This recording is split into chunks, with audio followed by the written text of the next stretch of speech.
Caramba. Mas é verdade, né? Porque eles estão ali, né, em ascensão já, então mostrar esse outro lado. Mas eu acho que a Gabi Peçanha, ela falou que vai fazer em breve a estreia dela. O breve não chega, né?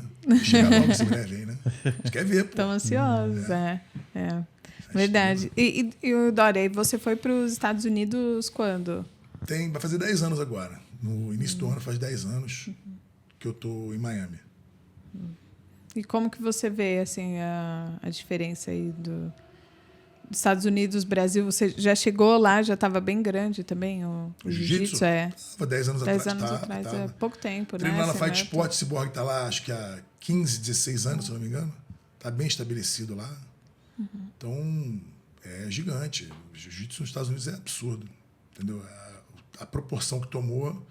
E a gente não tá nem perto do que vai se tornar ainda. Entendeu? O jiu-jitsu vai ser muito maior em todos os sentidos do que o que a gente vive hoje. Muito maior. Como você imagina?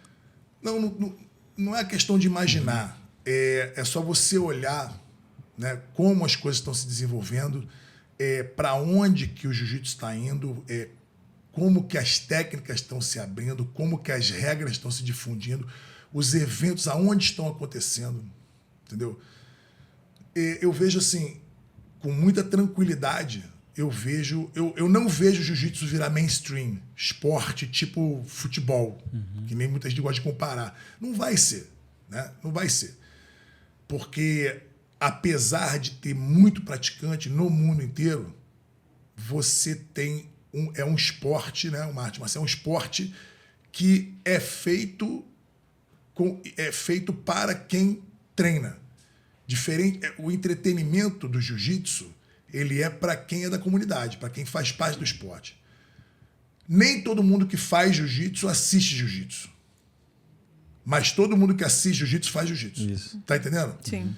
Então, não é um esporte fan-friendly. Né? Ele não é fácil de digerir por pessoas que não fazem jiu-jitsu. Porque as regras, a forma, os detalhes, né, são muitos e são assim, quase que indecifráveis pelas pessoas que não praticam. Tá entendendo? Então, assim, por esses motivos, eu acho muito pouco provável, praticamente inviável, que o jiu-jitsu se torne fan-friendly. Uma maneira de fazer isso, de aproximar o jiu-jitsu do público em geral, para virar mais entretenimento, é a criação do ídolo, né? Que é o que falta no jiu-jitsu ainda, mas que nós estamos mais perto de ter hoje do que há 5 anos atrás. Os ídolos dos esportes, eles levam os esportes para...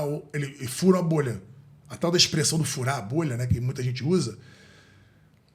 O jiu-jitsu, ele tem a possibilidade de fazer isso através dos ídolos, né? Quando a gente tiver atletas, lutadores que entendam o papel deles extra-tatame e se portem como ídolos e não apenas como atletas, ou como lutadores, ou como praticantes de arte marcial, ou como mestres, ou como campeões, é como ídolos, né?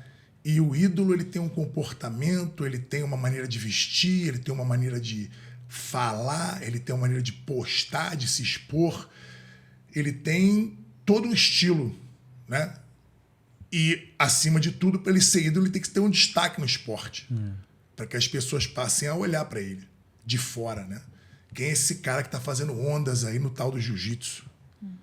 E a gente está mais próximo disso agora do que jamais teve.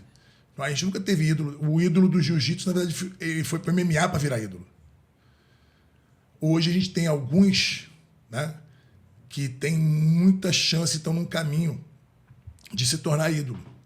E ídolo nem sempre é simpático a todos.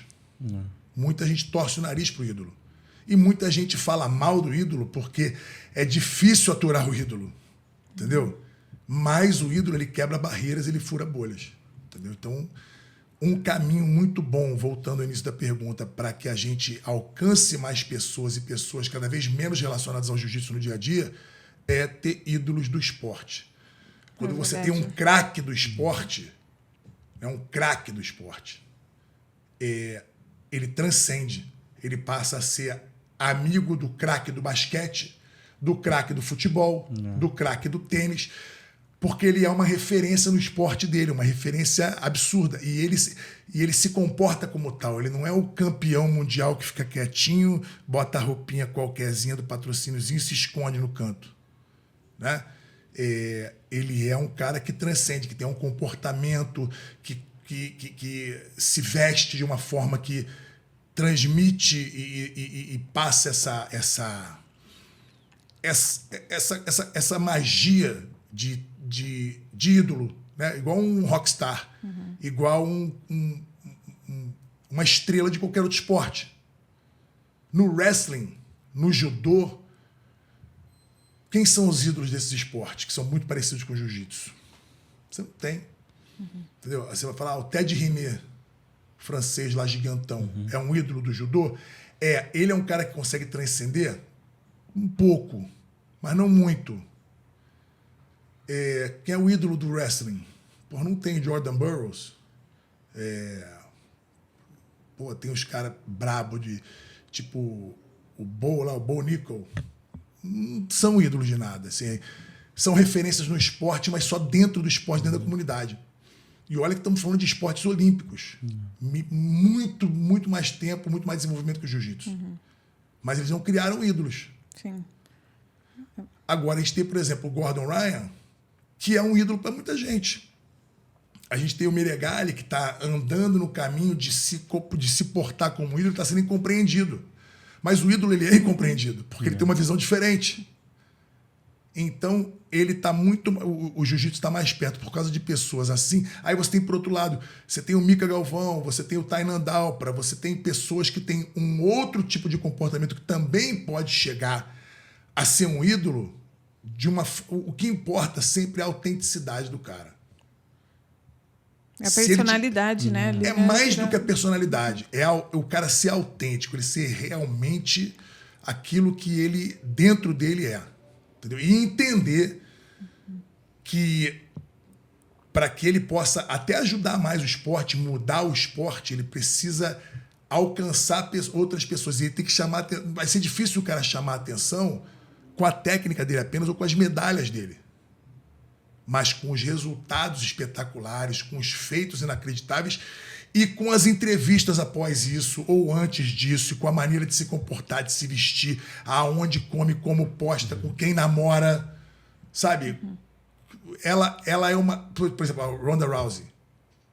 Ela transcendeu o MMA. Ela virou uma estrela de Hollywood. Ela fez filme, fez cinema. Por quê? Uma mulher que veio do judô, em que ninguém conhecia ela, mas fera da Olimpíada, entrou no MMA e conseguiu atingir o estrelato através do MMA, através das lutas fantásticas que ela fez. Ela nunca foi invencível, ela perdeu. Né?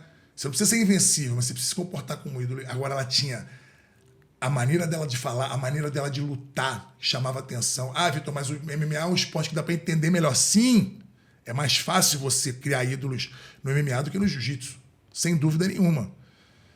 Mas os esportes que não se... Por exemplo, cricket.